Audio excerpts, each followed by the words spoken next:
Dear students, today we'll start revolution, the growth of nationalism, part 1 today. So here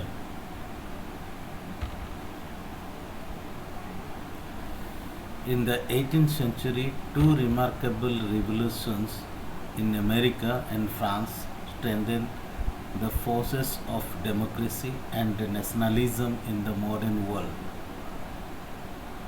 The American Revolution 1775 to 1783 was a landmark which inspired the people of other countries, colonial masters, and paved the path for democracy. The French Revolution was social, political, and religious in nature and ended the rule of the kings. It also strengthened the middle class, uplifted the downtrodden people of the society, and introduced democratic ideas. Then, what is nationalism?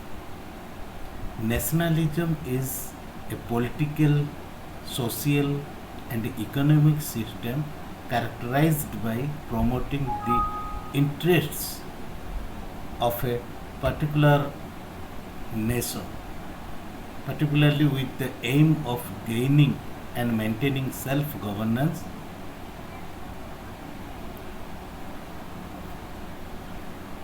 or full sovereignty. So, American War of Independence. America was discovered by Christopher Columbus in 1492. However, it was named as America after an explorer called Amerigo Vespucci. More voyages later on, after the discovery of America, people such as French, British, Spanish, and Dutch came to settle there. So, within a short period of time, these people started forming small colonies and began to settle in America from the 16th century onwards. So, by the middle of the 18th century, there were about 13 British colonies along the east coast of North America. People who had settled in these colonies had come from England seeking money, freedom, and a better life. The colonies, which were under the British government, enjoyed a certain amount of freedom in matters of internal administration. The government of these colonies was run by an elected body. These elected bodies were free to manage their own internal. However, trade and economic matters were controlled by British government. Then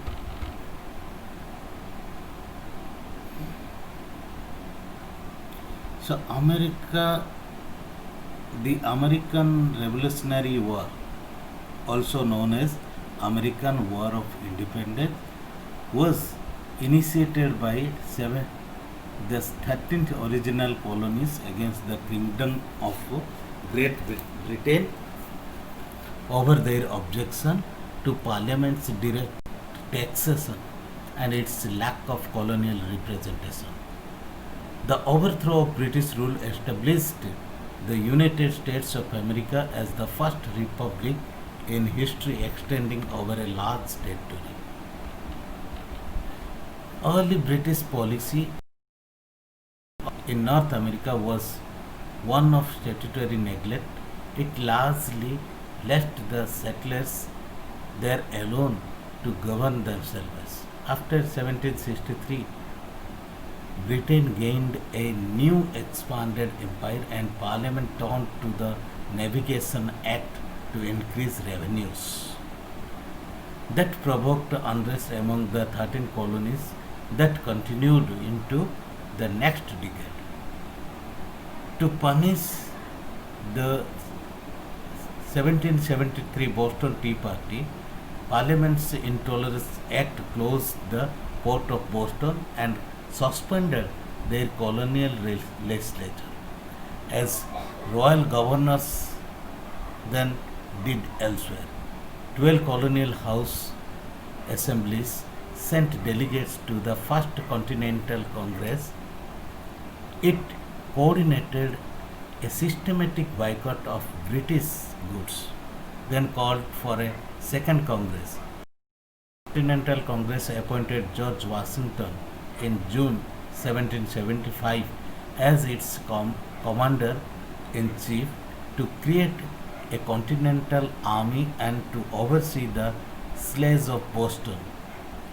Their July 7, 1775 Olive Branch petition was answered by King George III with a proclamation of rebellion. Congress then passed the Declaration of Independence in July 1776.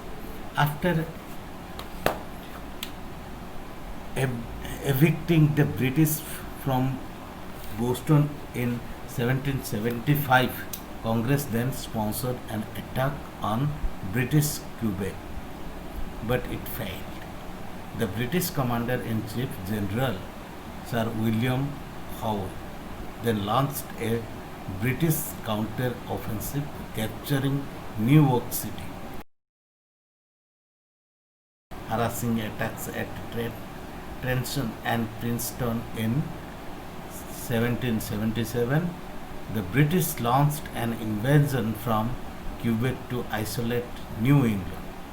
However, 1777 to 1778 Philadelphia campaign captured the city, but the British lost an army at Saratoga in October 1777.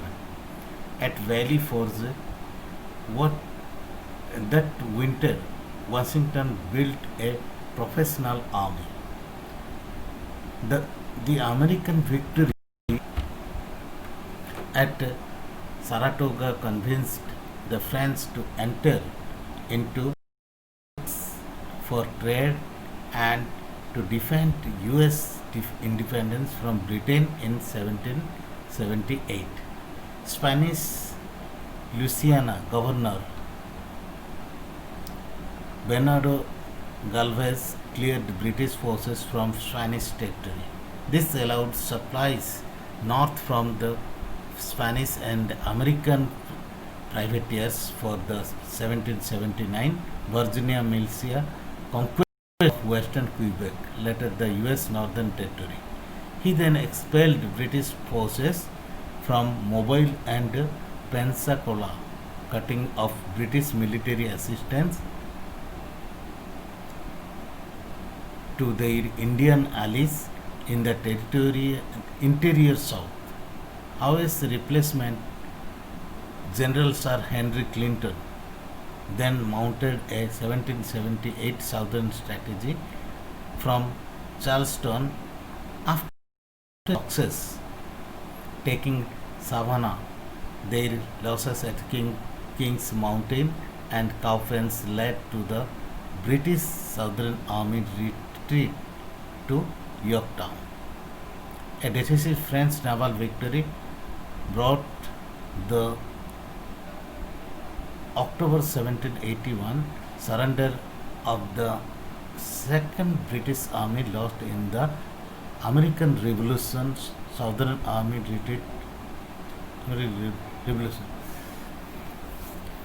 In early 1782, Parliament voted to end all offensive operations in America, and in December 1782, George III spoke from the British throne for US independence. In April 1783, Congress accepted the British proposed treaty that met its peace demands, including independence and sovereignty west to the Mississippi River. On September 3, 1783, the Treaty of Paris was signed between Great Britain and the United States, recognizing the United States making peace between the two nations and formally ending the American Revolution. This is the gist of the American Revolution. Now, background, it is main articles, taxation and legislation. Following the Cromwell's interregnum in England after 1649, and during the Stuart Kings after 1660, early British North America imperial policy was one of benign neglect. And unlike the Spanish colonial government of the same period, the British allowed native born gentry to become royal council members in each colonial legislature.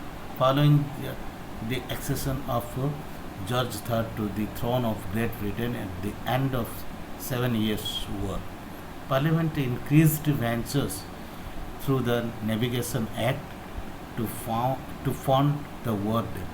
They also were greater administrative costs in the expanded British Empire brought by the territorial settlements at the Peace of Paris 1763.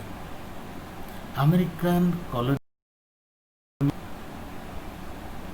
resented the additional levies for Parliament because their local colonial assemblies had taxed them to contribute to the North American part of the British work, and their colony and the county militia had fought against the French and their Indian allies on the frontier.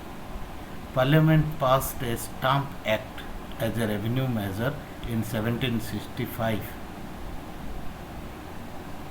that began a new direct internal tax without consent of the local colonial assemblies.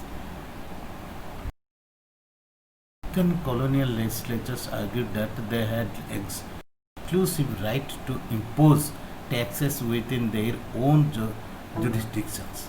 Colonists condemned the tax because their right as them from any tax from a parliament in which they had no elected representative. Parliament argued that the colonists were virtually represented, an argument that was criticized throughout the British Empire. The Act was repealed in 1766, but Parliament also affirmed its right to pass laws that were binding on the colonies. From 1767, Parliament began passing Townshend Acts to raise additional revenue for new royal officials to enforce mercantile policy. It enacted new taxes, lead, glass, and paper. Boston Tea Party, 1774, destruction of British tea at Boston Harbor, proved difficult, even with new writs of assistance that gave the crowns of enforcement officers the power to make unlimited searches of a suspect without a warrant until the next king took the throne. When the British seized the sloop Liberty in 1768 on suspicions of smuggling, it triggered a riot. British troops were landed to occupy Boston and restore order. 7 years after the 1763 peace, 4 consecutive Whig governments had overseen continuously de- declining relations in the American colonies. In 1770, the Tory Lord North gained office. He would be Prime Minister to George III through to the end of the Revolution, when the British defeat at Yorktown forced North's resignation. Enacting Lord North's tougher policy in America, Parliament threatened extradite colonies to face trial in England as a traitor. And tensions escalated when British garrison troops subsequently fired on rocks, throwing civilians at Boston massacre.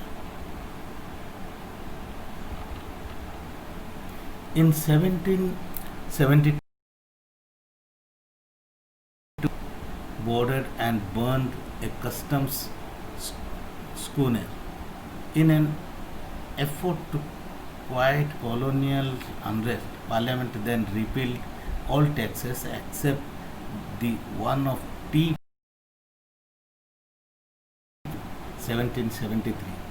Colonial objections continued and landing the tea for sale was compromised in all the licensed ports of Charleston, Philadelphia, New York City, and Boston. But Boston was singled out as the instigator for the others. At the widespread colonial resistance to its supremacy, Parliament reacted with this punitive legislation. It closed Boston Harbor, and the royal governor dissolved the independent colonial legislature. Other royal governors followed suit. Further massacre allowed the extradition of American colonial officials for trial elsewhere in the British Empire. The Quarter, Quarter, Quartering Act allowed occupying British troops in private homes without the owner's permission. The colonies refer to the measures as a intolerable acts, and they are their British charters and their natural rights as free men were being.